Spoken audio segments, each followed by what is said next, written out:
Así inicia Es Noticia, Noticia en Profundidad. Qué placer estar con ustedes. Soy Tatiana Pérez y les saludo desde nuestra sede central. En Caracas, en Venezuela, a partir de este momento tenemos 3 temas que son noticia. Los vemos en titulares. El primero de ellos, vamos a revisarlo, es noticia Ecuador. 5 días de protestas, bloqueos, movilizaciones. 5 días de un país bajo estado de excepción, con presencia militar en las calles y evidente exceso de fuerza pública. Tenemos ese panorama, tenemos el análisis. Avanzamos. Segundo tema que es noticia, Bolivia. A 15 días de las elecciones presidenciales, nueva encuesta revela que Evo Morales, el candidato a la reelección, tiene holgada ventaja sobre su más cercano contendor. ¿El resultado le servirá para ganar en primera vuelta? ¿Se necesitará un balotaje? Vamos a ver qué es lo que dicen esos porcentajes y lo analizamos. Tercer tema que es noticia en titulares, Siria. La decisión de Estados Unidos de retirar sus tropas de la frontera entre esta nación y Turquía genera una gran cantidad de interrogantes. Hay una clarísima. ¿Qué es lo que busca la Casa Blanca? ¿Se trata de una traición contra las fuerzas kurdas apostadas en esa zona? Vamos a analizarlo. Es noticia que así comienza. Bienvenidos, bienvenidas.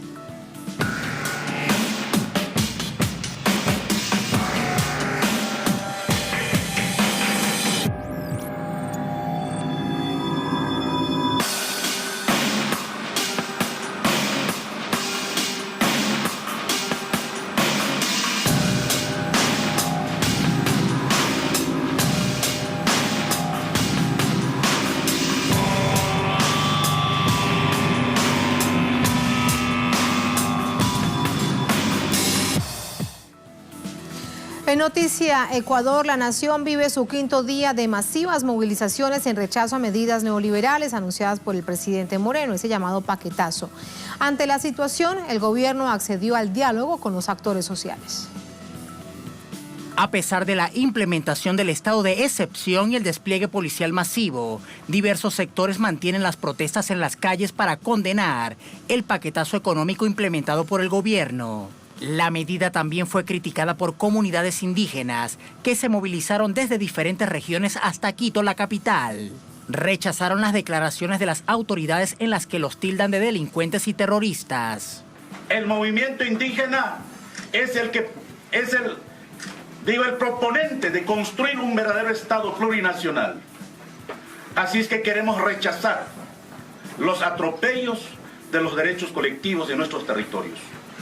Y rechazamos las versiones del señor ministro de Defensa y de la señora ministra de Gobierno. La denuncia del movimiento indígena llega en medio de la polémica causada por el ministro de la Defensa, Osvaldo Jarrín, que prioriza un escenario de guerra sobre la paz. Estamos hablando del 366 de rebelión y estamos hablando de atentados terroristas. Eso tiene que ser reprimido al máximo con la aplicación de la ley y, por supuesto, como actos de defensa, el uso radical de la fuerza. No estamos hablando de armas no letales, que se controla el orden público, la paz social. Una acción inmediata que desnuda esa estrategia fue el despliegue de tanquetas del ejército para proteger el Palacio de Carondelet ante la prevista llegada de miles de indígenas esta semana. La provincia de Bolívar, en la región central del país, también fue epicentro de agitaciones sociales. Este lunes, cientos de personas tomaron el control del edificio de la gobernación.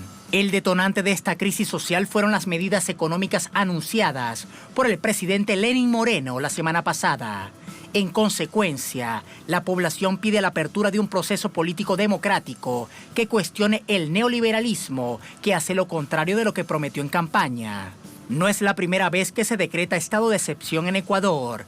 Los presidentes Abdalá Bucaram, Yamil Maguad y Lucio Gutiérrez enfrentaron el descontento del pueblo ecuatoriano, que salió a las calles a manifestarse en contra de sus gestiones y acabaron destituidos. Era oportuno recordar ese momento de los años convulsos, aproximadamente una década que se registraba de esta manera hasta el año 2006, la llegada de la Revolución Ciudadana al país. Ese era el panorama. Vamos con el análisis. Para ello nos acompaña Juan Pacimiño, él es historiador, analista político, nos acompaña desde Quito. ¿Cómo le va, profesor? Muy buenas noches. Muchas gracias, buenas noches. Un saludo a Telesur y a toda nuestra América Latina. La situación de esta jornada particularmente, hay varios hechos que aumentan el nivel de tensión. Una de ellas es que hay muchos rumores, hay mucha especulación, no hay una información oficial por parte del gobierno y evidentemente vemos cómo cada vez más se nota lo que significa para el Estado, para el gobierno, el estado de excepción, profesor Pacimiño. Sí, vivimos un estado de excepción. Y por consiguiente también las informaciones no fluyen de la manera en que uno podría pensar. Más circulan a través de redes sociales y en el caso de Quito de una radio local muy importante que es Radio Pichincha, a través de la cual estamos mejor enterados de lo que está aconteciendo en el país. Vivimos una situación compleja, difícil y grave. Es una situación parecida a la de los años 1996, 2000 y 2015, cuando fueron derrocados exactamente los presidentes Abdalá Bucaram, Yamil Maguad y Lucio Gutiérrez. Y las condiciones actuales, con la presencia del movimiento indígena en la capital, pero además en otras ciudades de la sierra, e incluso con la posibilidad de que lleguen hasta Guayaquil, ha creado entonces una situación bastante complicada para el país, porque hay una reacción nacional contra las medidas económicas y laborales que ha pretendido llevar adelante el gobierno de Lenín Moreno. Profesor Pacimiño, el gobierno durante esa jornada a través de uno de sus voceros dice que evidentemente puede haber diálogo, pero hemos visto este fin de semana a otros altos funcionarios del gobierno donde dicen que lo que están en las calles son unos zánganos y esto ha caído muy mal entre aquellos que se han movilizado. De hecho hay hasta etiquetas, hay memes con el tema de sí, yo soy un zángano y qué, más o menos en este nivel de mensajes hemos visto a través del Twitter. Entonces, la pregunta es, ¿diálogo sí, diálogo no? Una cosa es la retórica, otra cosa es la acción. Claro, parecido a lo que ocurrió en la época de Lucio Gutiérrez, cuando se les acusó de forajidos a los que estaban en el movimiento contra aquel gobierno. En esta oportunidad, zánganos, y por tanto se ha reivindicado la revolución de los zánganos para la actualidad. Pero más allá de estas palabras, lo cierto es que el diálogo, dice el gobierno, que lo tiene tendido particularmente con el movimiento indígena, pero en condiciones yo diría, de mucha agudización de la conflictividad social. Porque ¿qué diálogo es el que se plantea cuando ya se han adoptado durante 2 años medidas económicas de exclusivo beneficio empresarial y cuando se galopa hacia una flexibilidad y precarización de las relaciones laborales, que es lo que ha colmado en esta situación a la ciudadanía en general del país? Y por consiguiente, si es que pudiéramos todavía dialogar, si es que los movimientos sociales pudieran todavía dialogar, si es que el movimiento indígena pudiera dialogar, bueno, lo han planteado desde la perspectiva de que sí, claro, pero que primero se quiten esas medidas que han venido afectando a la población, esas medidas económicas últimas que no tienen justificación desde la perspectiva de los intereses sociales, populares, porque les afecta gravemente, como es la subida de los combustibles que encarecerán particularmente a las comunidades indígenas en las condiciones de traslado de sus productos a través de los distintos sistemas de transporte cantonales o provinciales. Profesor Pacimiño, quédese con nosotros para continuar el análisis. Sumamos más información con nuestra corresponsal en Quito, en los alrededores del Palacio de Carondelet, Denis Herrera. Allí vemos que continúas, Denis. ¿Qué pasa detrás de ti? Hola Tatiana, qué gusto saludarte. Nosotros nos encontramos ahora en la calle Guayaquil, una de las calles principales del centro histórico, justamente a cuadras del Palacio de Gobierno. Encontramos también que existen jornadas de resistencia ante las medidas económicas anunciadas por el presidente Lenín Moreno. Ahora son ciudadanos quienes se suman también a esta manifestación, a este rechazo de las medidas anunciadas por el presidente de gobierno. Algo que también está muy pendiente y está muy alerta dentro de todo el país es justamente la movilización indígena que ya se aproxima por el sur de Quito. Justamente estos ciudadanos están esperando que lleguen los movimientos indígenas para apoyara esta manifestación en contra de las medidas económicas del presidente Lenín Moreno. Hasta el momento no se sabe si el presidente se encuentra en Quito o en Guayaquil. Ahora se habla de una posible cadena nacional a las 9 de la noche, hora Ecuador. Así que tendremos que estar expectantes justamente a la llegada de los movimientos indígenas a la capital y al pronunciamiento de las autoridades. Gracias, Denise. En cualquier momento, si es necesario, vamos a regresar contigo en esta emisión de Noticias en el servicio informativo de Telesur. Muy pendientes. Gracias, Denise. Profesor Pacimiño, hablemos ahora. Le pregunto su análisis sobre el estado de excepción y esto directamente relacionado con el exceso de las acciones de la fuerza pública. No solamente hay denuncias, es que están los videos que así lo corroboran. Un estado de excepción para cometer todo este tipo de atropellos. Nos preguntamos, un estado de excepción para ver que las tanquetas blindadas están bordeando desde el fin de semana, desde la víspera, el Palacio de Carondelet. ¿Cómo entender esta situación? Si no es por las redes sociales que han dado cuenta a través de los distintos videos que ha colocado distintos sectores, distintas personas que han logrado esos videos, no sabríamos la dimensión que ha adquirido la represión en estos momentos, que es muy grave.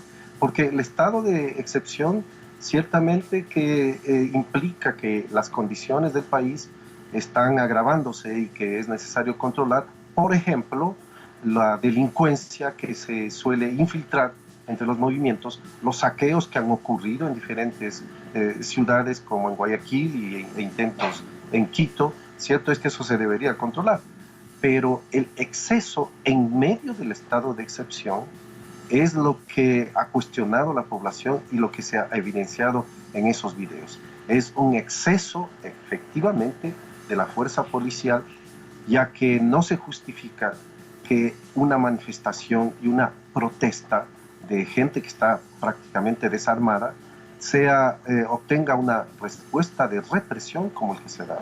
Hay escenas terribles como un estudiante apaleado dentro de una casa en la ciudad de Cuenca, otro estudiante aquí en Quito, en una de las calles más importantes, y cubierto por toda una gendarmería, por llamarlo así, todo un grupo. Entonces todo ello realmente provoca un escándalo que sensibiliza la conciencia. Y donde están pasando las manifestaciones, donde pasan los indígenas, se están uniendo los distintos barrios. Por eso la reacción nacional y la reacción particularmente en Quito es compleja y es grave, y de acuerdo con lo que se conoce, mañana llegará la enorme población indígena, más allá de las avanzadas que se han logrado. Entonces la situación es imprevisible. ¿Y cómo entender además una situación que ha generado también tanta incertidumbre de no saber dónde está el presidente del país, si en Quito o en Guayaquil?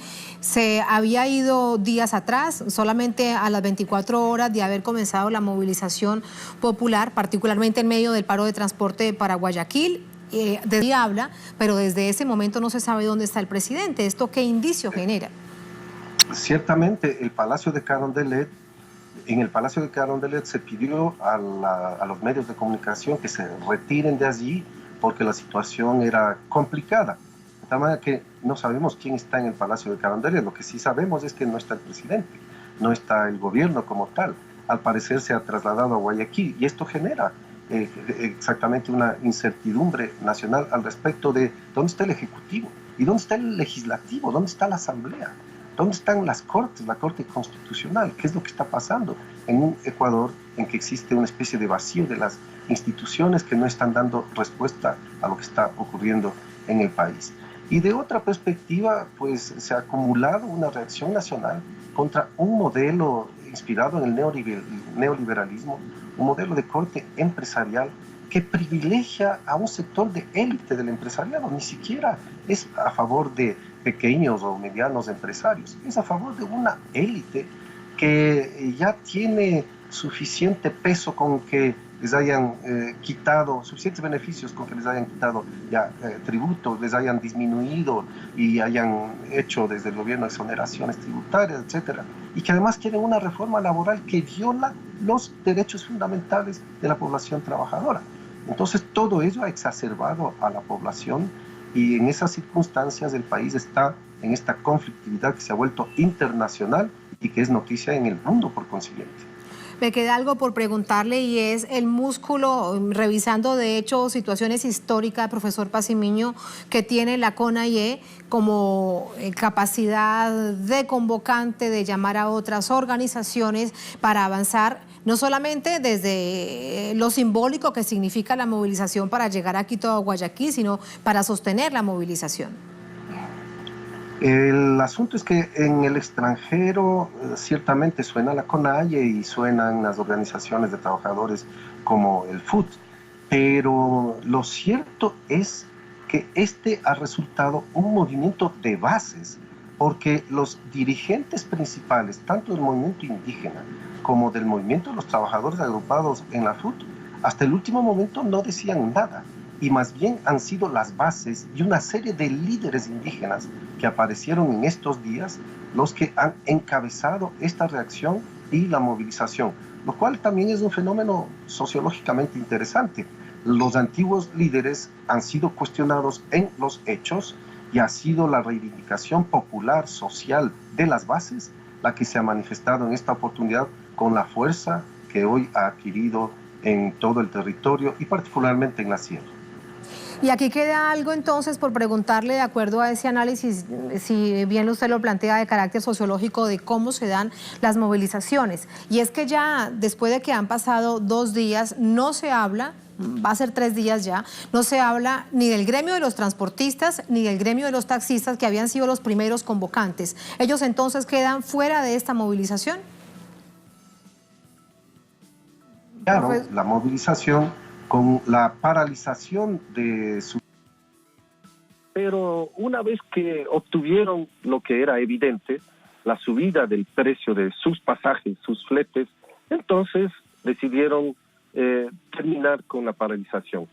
Lo que fue inesperado en el Ecuador es que continuara esa paralización de manos del movimiento indígena de base y de parte del movimiento de los trabajadores de base, a los que poco a poco se ha sumado y de manera contundente también la ciudadanía y en el caso de Quito una serie de barrios populares. Así es que la situación, insisto en ello, es complicada, es grave, no tenemos respuesta gubernamental al respecto y la reacción contra las políticas neoliberales, contra el Fondo Monetario Internacional y contra toda esta política proempresarial es lo que ha provocado la reacción nacional que se está viviendo. Esa es la situación de fondo para entender la coyuntura. Profesor Pacimiño, muchísimas gracias por ayudarnos a entenderlo. Buenas noches. Buenas noches. Buenas noches.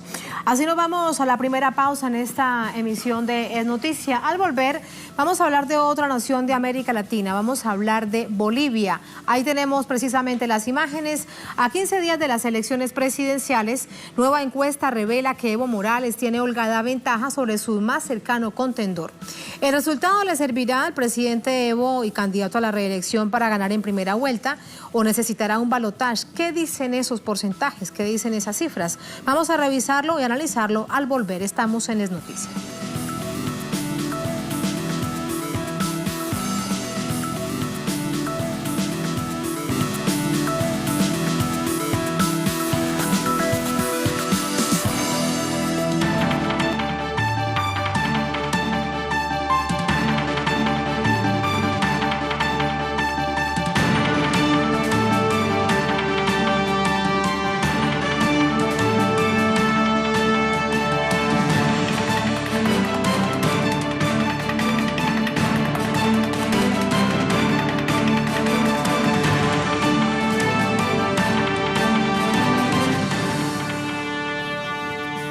En Noticia Bolivia, un estudio de CELAC pone en primera posición al candidato Evo Morales de cara a los comicios presidenciales del próximo 20 de octubre. Descarta en esas cifras una segunda vuelta. Según la encuesta, el actual mandatario cuenta con el mayor nivel de aceptación frente a sus contrincantes. Aquí los detalles. La consulta realizada en Bolivia por el Centro Estratégico Latinoamericano de Geopolítica CELAC revela las percepciones de la ciudadanía previo a las elecciones presidenciales del próximo 20 de octubre. Según la encuestadora, el candidato a la reelección por el partido Movimiento al Socialismo, Evo Morales, lidera con el 38,8% la intención de voto en la primera vuelta. Una amplia ventaja sobre el candidato por el Frente Revolucionario de Izquierda, Carlos Mesa, que se adjudicó el segundo lugar con 25,4%, mientras el representante de Bolivia dijo no, Óscar Ortiz, alcanzó el 11,3% de la intención de voto. Morales asciende en las expectativas sobre quién será el próximo presidente. Los consultados lo dan como ganador con 55,6% de los votos. La cifra descarta que se amerite ir a balotaje. Un factor que puede ser influyente en los próximos comicios es el emocional. Según el estudio de CELAC, 49,6% de los consultados tienen una percepción positiva de Morales y 38,8% una negativa, nada muy alejado de la percepción positiva del 41% y negativa del 38,7% sobre Carlos Mesa. Entre tanto, la gestión del presidente Morales fue evaluada positivamente por el 67% de los encuestados y de forma negativa por el 31,4%. Asimismo, 42,7% de los consultados se muestra positivo respecto a la situación actual del país. Apenas el 32,6% manifestaron una sensación negativa. Las cifras son el reflejo de años de gestión de un gobierno de corte socialista. Ahí están las cifras de CELAC, ya la vamos a analizar. Primero, revisar el panorama general del país en términos electorales. Para ello nos ayuda Freddy Morales, nuestro corresponsal desde La Paz. Freddy, ¿cómo está? Buenas noches. Cuéntanos cómo van las candidaturas de cara al proceso electoral y cuando ya solo quedan 15 días. Hola Tatiana, buenas noches. Las elecciones, todo el proceso electoral camina sin ningún contratiempo. Es de absoluta normalidad todo lo que significa el cumplimiento del cronograma electoral.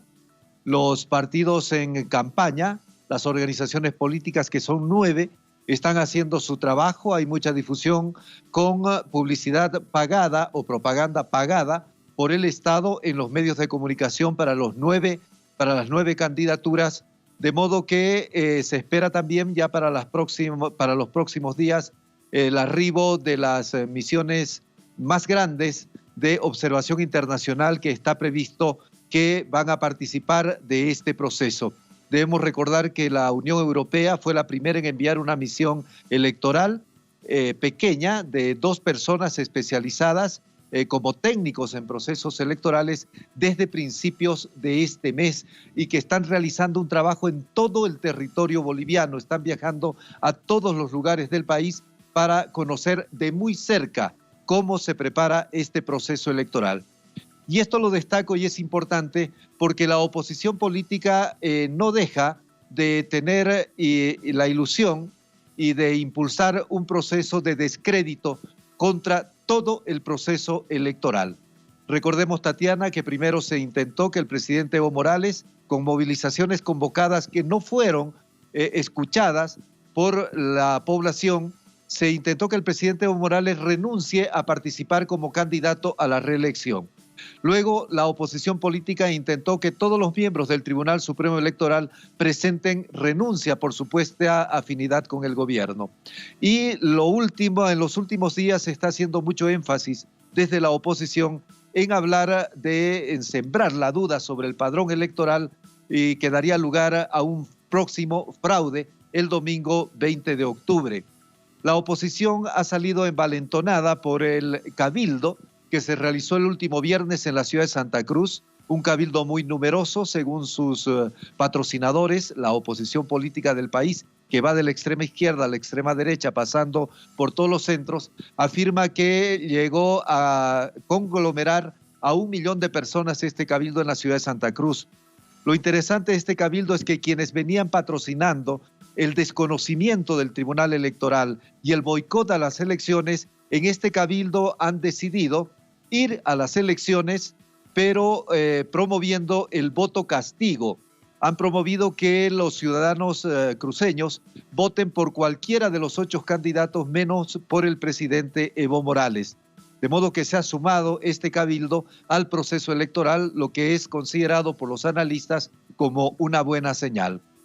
En tanto que la oposición, los candidatos de oposición están en franca, hay dos, según los datos que hemos conocido, según esta encuesta del Centro Estratégico Latinoamericano de Geopolítica, el CELAC, hay dos candidatos de la oposición en carrera con alguna posibilidad. Uno es Carlos Mesa, que está distante casi, según esta encuesta, 14 puntos del presidente Evo Morales, y el otro aspirante que dice tener posibilidades es Óscar Ortiz, también candidato conservador como Carlos Mesa, que tiene un poco más.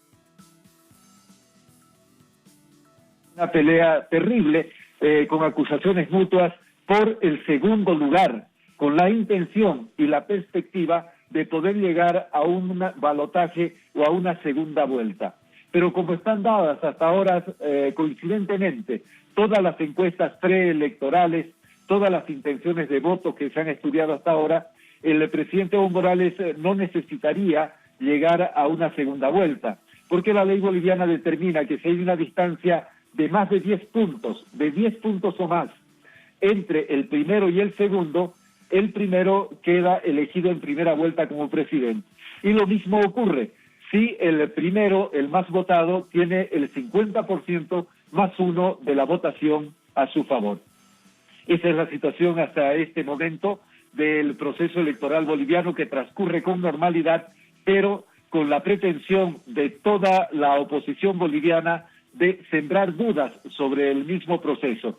Finalmente, señalar que este 10 de octubre en La Paz y en Cochabamba han sido convocados por esta oposición, que está agrupada en un comité de defensa de la democracia, CONADE, ha sido convocado a también grandes concentraciones populares para intentar reproducir lo que pasó el último viernes en Santa Cruz, es decir, grandes cabildos que pudieran darle fortaleza a la oposición política para plantear dudas sobre el proceso electoral en lo que queda y luego sobre los resultados de lo que será el sufragio el domingo 20 de octubre, Tatiana. Habría que ver si realmente esas situaciones logran cambiar los resultados. Veremos, eso es parte del análisis. Freddy, gracias. Buenas noches. Buenas noches. Buenas noches. Vamos con el análisis. Para ello nos acompaña Sergio Pascual. Él es analista de CELAC, también con nosotros desde La Paz en Bolivia. ¿Cómo está, Sergio? Muy buenas noches, un placer. Buenas noches, Tatiana, a ti y a todos tus televidentes. Te quiero preguntar primero sobre la perspectiva de carácter social, aquellos que fueron consultados para tener estos resultados. ¿A qué sectores sociales se les consultó en esta encuesta, Sergio? Estoy sin retorno. Sergio, hola Sergio, ¿nos escuchas?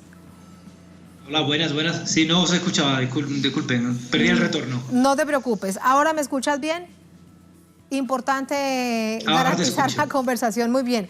Te planteo de nuevo la pregunta. Los sectores sociales que se tuvieron en cuenta en términos electorales en esta encuesta que se ha revelado por parte de ustedes, por CELAC.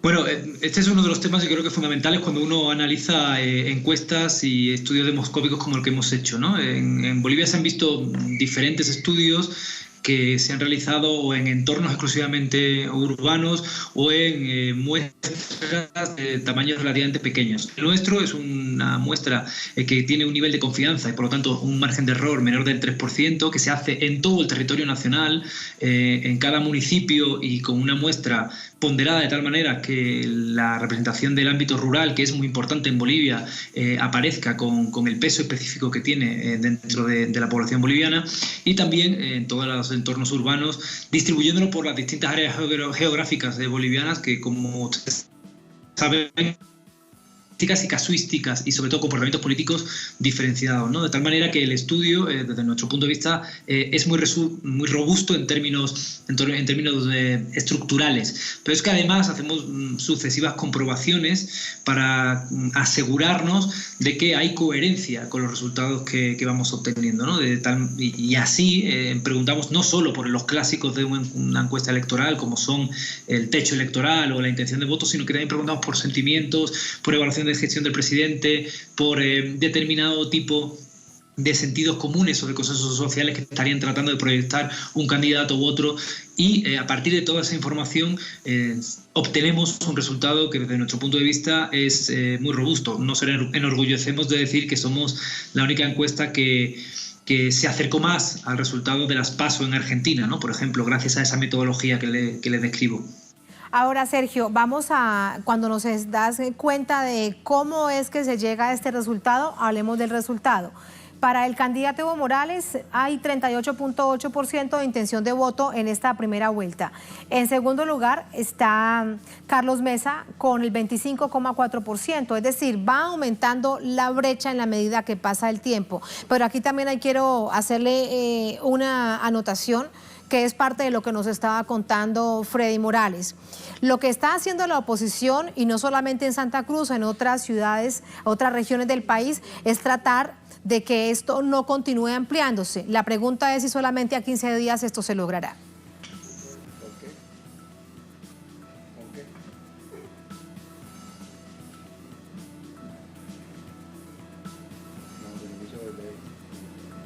¿Cómo? Sergio, ¿me escuchas?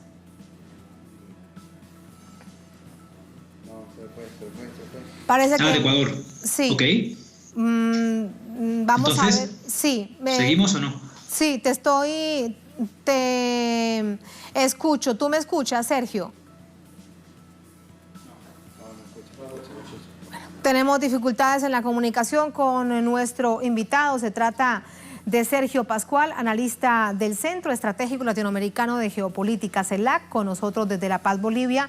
A propósito de esta encuesta que ha revelado esta casa, que no solamente hace este tipo de análisis, es también de carácter geopolítico, dependiendo del caso. Por eso era importante comenzar con él con respecto a quiénes se les preguntó y de qué manera se preguntó. Recordemos que Bolivia es un país diverso, es un país que tiene una gran presencia rural, de carácter indígena, es un país que tiene distintas regiones, la sierra, la Amazonía, y todo eso marca evidentemente el resultado. Uno de ellos que es muy importante, vamos a recordarlo, el presidente Evo Morales lidera con 38.8% la intención de voto. Esto sería específicamente para primera vuelta. Una amplia ventaja sobre el candidato que iría en segundo lugar. Estamos hablando del ex vicepresidente y presidente por unos meses, Carlos Mesa, con 25.4%. Hay un tercer lugar para un candidato de una candidatura que lleva por nombre Bolivia dijo no. Así se presenta en este momento a esta contienda electoral Óscar Ortiz con 11.3% de la intención de votos. Vamos a ver si tenemos ya a Sergio con nosotros de nuevo. Sergio, hola. Hola, Sergio. No lo tenemos. ¿Algo más para compartir con ustedes? A ver si logramos restablecer la comunicación con nuestro invitado. El presidente y candidato a la reelección ascienden las expectativas sobre el próximo candidato. Por eso aquí hay un punto importante. Lo dan como ganador todos los consultados con el 55.6% de los votos. La cifra entonces descartaría que se amerite ir al balotaje, que se amerite una segunda vuelta. Recordemos que en dos posibilidades se da esta segunda vuelta. Lamentablemente no logramos de nuevo restablecer la comunicación con nuestro invitado Sergio Pascual desde La Paz, Bolivia. Estamos en todo caso pendientes de lo que pueda significar este proceso cuando ya quedan solamente 15 días de la primera vuelta de las elecciones presidenciales. Así nos vamos a la segunda pausa en esta emisión de Es Noticia. Al volver vamos a salir de las fronteras de América Latina. Es noticia Siria. La decisión de Estados Unidos de retirar sus tropas de la frontera entre Siria y Turquía genera serios interrogantes. ¿Qué es lo que busca la Casa Blanca? Aquí un punto fundamental. ¿Se trata de una traición a las fuerzas kurdas que los apoyaron apostadas en esa zona? Vamos a analizarlo al volver en minutos. Estamos en Es Noticia.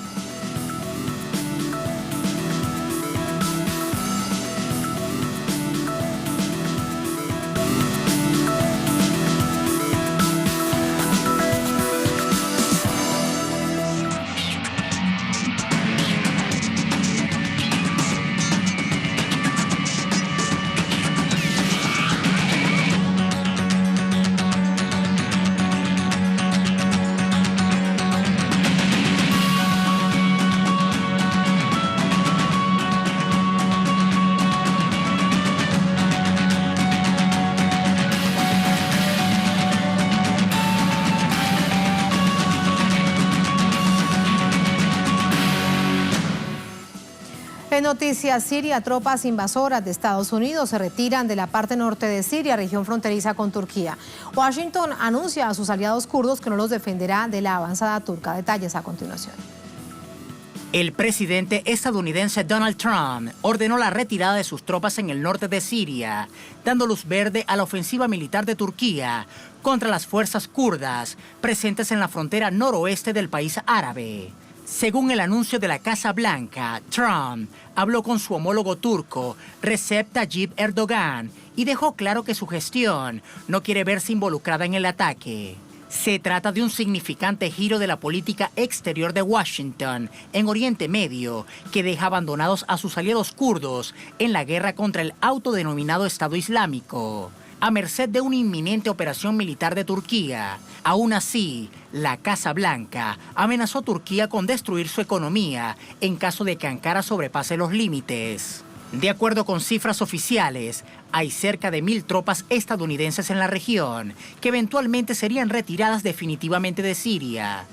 En diciembre de 2018, Trump dio marcha atrás a la retirada ante las críticas internas, así como de aliados europeos y regionales. Las imágenes de la inmediata movilización de las tropas estadounidenses del norte de Siria contrastan con los casos anteriores en que ese país ha anunciado la retirada de posiciones en Siria, Irak o Afganistán sin que éstas se hicieran efectivas. Las fuerzas democráticas sirias, lideradas por los kurdos, responderán solas a la avanzada del ejército de Turquía. En un comunicado, acusaron a Estados Unidos de romper sus compromisos con sus aliados clave. Además, advirtieron que la abrupta decisión será un retroceso de varios años de avances en la lucha contra el autodenominado Estado Islámico. En tanto, el presidente turco confirmó el contacto con Trump e indicó que las conversaciones sobre el asunto continuarían. Ankara ha insistido en su interés por establecer una zona segura de 32 kilómetros en la frontera entre Turquía y Siria. La avanzada forzaría el repliegue de las milicias kurdo-sirias de las unidades de protección popular principal referente de la Alianza de las Fuerzas Democráticas Sirias y un grupo que para Turquía tiene estatus terrorista. El gobierno turco afirma que busca establecer cerca de 2 millones de refugiados sirios en la zona, en la cual ya están establecidos 3,6 millones de sirios resguardados en esta zona, luego de más de 8 años de conflicto en su país. A principios de agosto, el Ministerio de Defensa de Turquía comunicó que acordaron con Washington instituir un centro para coordinar las operaciones conjuntas en una zona de seguridad en el norte de Siria, de la que deberán retirarse los miembros de las formaciones kurdas. No obstante, Damasco protestó contra el acuerdo al denunciar que atenta contra la soberanía y la integridad territorial de Siria y viola el derecho internacional. ¿Será que acaso lo que se intenta es, ahora sí, después de tanta lucha, de fracturar el país? Vamos a analizar esta situación con Lajos Sasdi León Borja, analista especializado en asuntos de seguridad, Oriente Medio de San Juan en Puerto Rico. Profesor Lajos, ¿cómo está? Buenas noches. Muy buenas noches, gracias por invitarnos. La pregunta está allí, la primera planteada. Buscando el porqué de la decisión que toma la Casa Blanca es dar espacio para que se fracture Siria a través, por ejemplo, de esta frontera con Turquía. Bueno, es lo que ha querido Washington y en parte la creación de esa región autónoma kurda en Siria ha sido parte de ese plan. Los kurdos le llaman Rojava, lo que sería el Kurdistán sirio, al menos el territorio que ocupan básicamente al norte-este del río Éufrates en Siria, y se lo conoce como la Administración Autónoma del Norte y del Este de Siria. Es una región en la cual las llamadas Fuerzas Democráticas Sirias, armadas y equipadas, entrenadas por los Estados Unidos, como una fuerza paramilitar o una milicia armada, está constituida por 70.000 combatientes, según una fuente, que es como decir un ejército, y la intención parece que de Washington era, dicen ellos, de crear como una base para una futura Siria federal, una organización federal de Siria, en que allí presuntamente los sirios tendrían, los kurdos una región autónoma, pero no es solamente kurda, porque hay otras poblaciones como por ejemplo árabes, sirios, hay asirios, cristianos, hay armenios, hay circasianos, por ejemplo. Así que es una región en gran medida multicultural, multinacional, pero perteneciente al Estado sirio y sobre todo importante para Siria, aparte ya de ser su territorio nacional, porque tiene importantes yacimientos de petróleo y de gas natural. Siria no tiene mucho petróleo, pero tiene importantes yacimientos en la zona ocupada ilegalmente hasta ahora pues por tropas americanas y que los americanos han usado esa zona para armar a esta fuerza kurda, mayoritariamente kurda, pero dicen que también incluyen a sirios árabes y que son las Fuerzas Democráticas Sirias o SDF, Syrian Democratic Forces, como se lo conoce en inglés. Ahora, esta fuerza está en contra de la autoridad de Damasco, del Estado sirio. Se puede decir que era un intento de Estados Unidos para, por ese lado, fragmentar a Siria y probablemente con una fuerza de 70.000 hombres que dicen que 30% de esos combatientes son mujeres,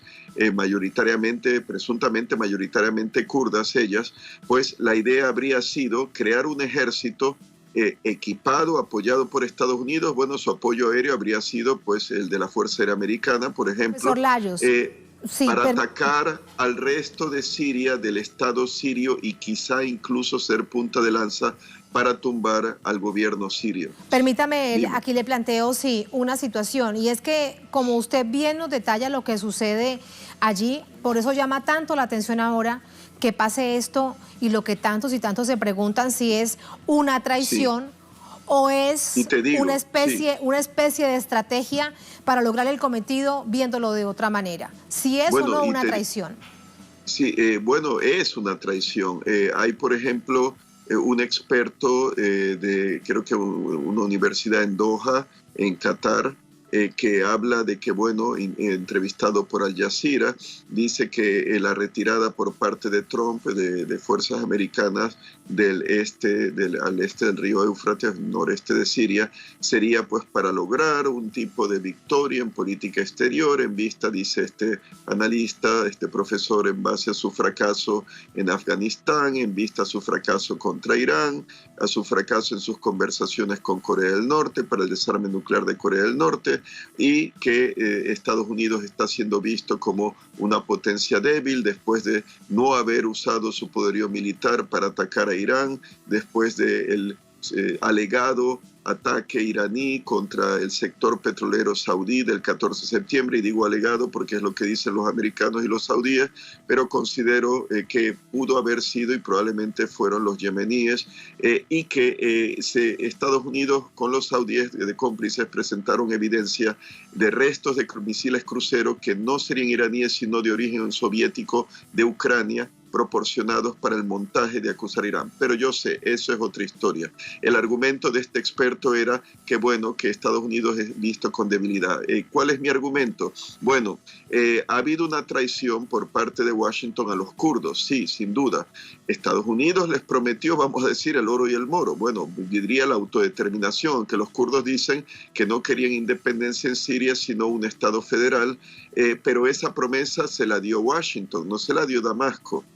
Washington los armó, lo equipó sobre pretexto de combatir al grupo Daesh, Estado Islámico, pero también eran una fuerza que se enfrentó a fuerzas aliadas a Damasco y no obedecían y no obedecen las órdenes de Damasco. Pero Estados Unidos los armó, les equipó, les dio esperanza. No olvidemos que en esa zona al este del Éufrates, el noreste de Siria, rica en petróleo y gas natural, se había reportado antes como unas 20 bases, al menos unas 20 bases americanas en ese territorio. Unas 5.000 tropas según Debka File, esta fuente de portal de noticias israelí que dice que tiene acceso a inteligencia militar israelí. Habría como unas 5.000 tropas en Siria, diría que la mayor parte al este del Éufrates, en la zona ahora amenazada por los turcos. Entonces, ¿qué pasa? ¿Por qué el cambio de actitud? Bueno, Trump dijo en un Twitter ante los críticos, ¿no?, de su decisión de retirarse, dijo algo así como: lucharemos donde sea para nuestro beneficio y donde podamos luchar para ganar, y que pues han habido en esa región de Siria conflictos anteriores tribales, y que Turquía, que Europa, que Rusia, que Irán, que Irak, que los kurdos se las arreglen para tratar de averiguar o enterarse cómo resolver el problema.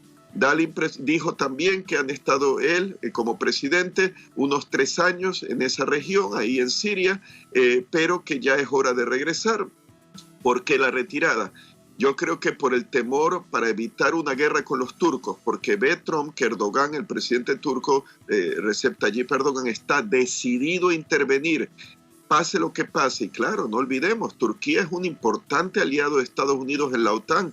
Es, digamos, que la defensa, el flanco sureste de la OTAN, en el Mar Negro, en el Mediterráneo, en el Levante, ahí está Turquía. Para la OTAN, Organización del Tratado Atlántico Norte, muy importante. No olvidemos que los turcos tienen el segundo ejército más numeroso después del de Estados Unidos dentro de la OTAN. Están bien armados, y no solamente es armamento ya americano, occidental, europeo y turco, porque los turcos producen su tecnología de tipo occidental, militar, pero también rusa. Por ejemplo, el sistema de misiles antiaéreos S-400, manzana de la discordia en las relaciones entre Ankara y Washington, que Putin le ha vendido a Erdogan, e incluso Erdogan quiere comprar el caza invisible radar ruso Sukhoi-57, ya que Estados Unidos no le venderá el caza invisible radar americano F-35, en el cual Turquía había sido socio coproductor. Y que Estados Unidos lo ha dejado fuera a Turquía por comprar ese sistema de misiles y antimisil, sistema de misiles antiaéreos S-400 ruso. Ese fue otro punto de tensión entre Turquía y los Estados Unidos. Yo diría que es temor, porque da cuenta Trump y sus asesores, evidentemente. Bolton no. Bolton habría tomado probablemente la actitud de atacar a los turcos, no me hubiera sorprendido, por lo poco sofisticado que es este señor, que ya no es consejero de seguridad nacional de Trump, pero Trump y sus asesores se habrán dado cuenta que iban a la guerra contra Turquía, y para evitar eso, marchémonos, porque además que es como en estrategia un cul-de-sac, como dicen en francés, es como un callejón sin salida.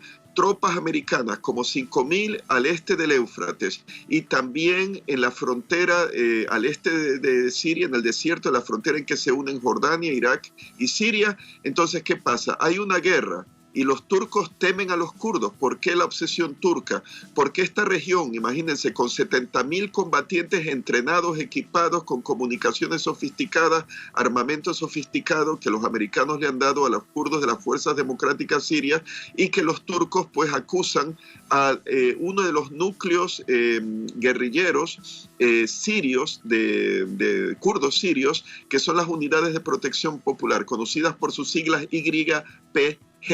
Pues acusan los turcos que estas unidades de protección popular, que han sido el núcleo para las fuerzas democráticas sirias, esas fuerzas militares, paramilitares que los americanos han entrenado, y que serían ahora 70.000, según una fuente publicada por el Guardian, el periódico británico, pues dicen los turcos, los acusan de tener lazos con el PKK, el Partido de los Trabajadores Kurdos, partido y guerrilla kurda de Turquía. No olvidemos que el Kurdistán está dividido, no es un país soberano, no está unido, pero está dividido en varios trozos. El mayor en Turquía, colindante con Rojava, que es como los kurdos sirios llaman al Kurdistán sirio. Irán también, Irak también. Entonces los turcos temen que esos 70.000 y ese territorio de Rojava en Siria es un santuario para el PKK. Entonces ya han empezado los ataques, por cierto. Ya los turcos han empezado a bombardear Al-Hasaka, esa provincia más al este-noreste de Siria,